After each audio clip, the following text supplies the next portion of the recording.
یہ بات ہے ایمان کے سب سے بڑے امتحان کی۔ محمد کا خدا کہاں ہے؟ ہر دن نئی کہانی سناتا ہے۔ لوگ ہمارے خدا چھوڑ کر اس کی بات مان رہے ہیں۔ یہ وہ 3 سوال تھے۔ ان نوجوانوں کے بارے میں بتاؤ جو صدیوں تک سوئے، اس شخص کے بارے میں بتاؤ جو مشرق اور مغرب تک پہنچا، اور روح کیا ہے؟ نبی کریم صلی اللہ علیہ وآلہ وسلم سے سوال کیا، اگر تم سچے ہو تو جواب دو۔ میں تمہیں کل اس کا جواب دوں گا۔ آپ نے اطمینان سے سنا اور فرمایا میں تمہیں کل اس کا جواب دوں گا، لیکن آپ انشاءاللہ کہنا بھول گئے۔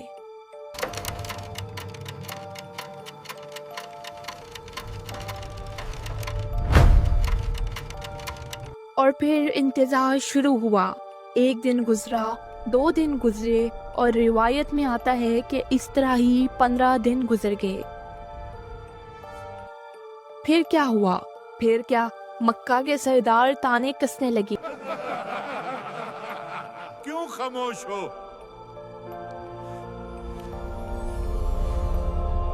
کہاں گیا تمہارا رب؟ کیوں نہیں دیتا تمہارے سوالوں کا جواب؟ وہ مسلمان پریشان، اور خود نبی کریم صلی اللہ علیہ وآلہ وسلم انتہائی غم زدہ۔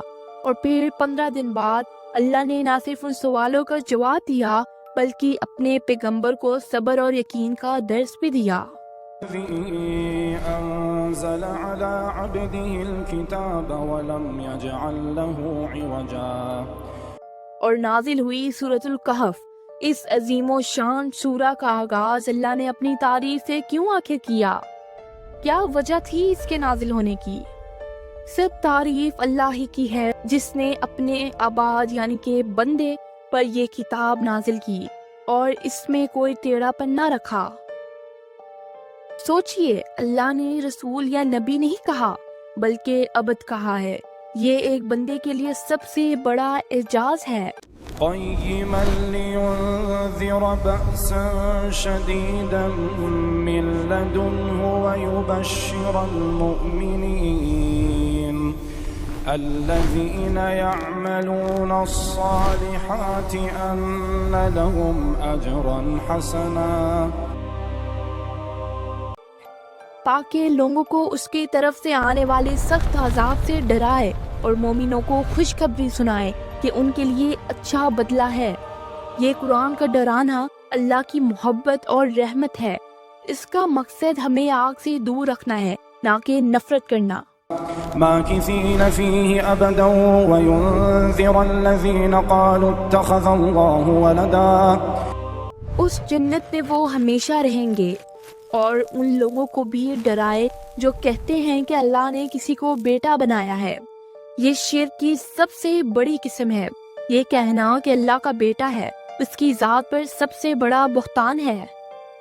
ما لهم به من علم ولا لآبائهم كبرت كلمة تخرج من أفواههم إن يقولون إلا كذبا۔ ان کو اس بات کا کچھ بھی علم نہیں اور نہ ان کے باپ دادا کو تھا۔ یہ بڑی سخت بات ہے جو ان کے منہ سے نکلتی ہے، یہ محض جھوٹ ہے۔ اللہ واضح کر رہا ہے کہ ان کا یہ عقیدہ صرف آندھی تقلید پر ہے، اس کی دلیل پر نہیں۔ آج ہم سوشل میڈیا پر بغیر علم کے ایسی کتنی باتیں آگے بڑھا دیتے ہیں جن کے بارے میں ہمیں خود علم نہیں ہوتا اور ہمیں خود اس بارے میں پتہ نہیں ہوتا، اور ہم خود بھی غلط مشورہ سنتے ہیں اور آگے غلط ہی پھیلاتے ہیں۔ إنا جعلنا ما على الأرض زينة لها لنبلوهم أيهم أحسن عملا۔ جو کچھ زمین پر ہے ہم نے اسے اس کے لیے زینت یعنی کہ خوبصورتی بنایا ہے تاکہ ہم انہیں آزمائیں کہ ان میں سے کون سب سے اچھے اعمال کرتا ہے۔ سوال صرف یہ نہیں کہ ہم کتنا کماتے ہیں، سوال یہ ہے کہ ہم اس دولت سے اس وقت سے سب سے اچھا عمل کیا کرتے ہیں۔ وَإِنَّا لَجَاعِلُونَ مَا عَلَيْهَا صَعِيدًا جُرُزًا۔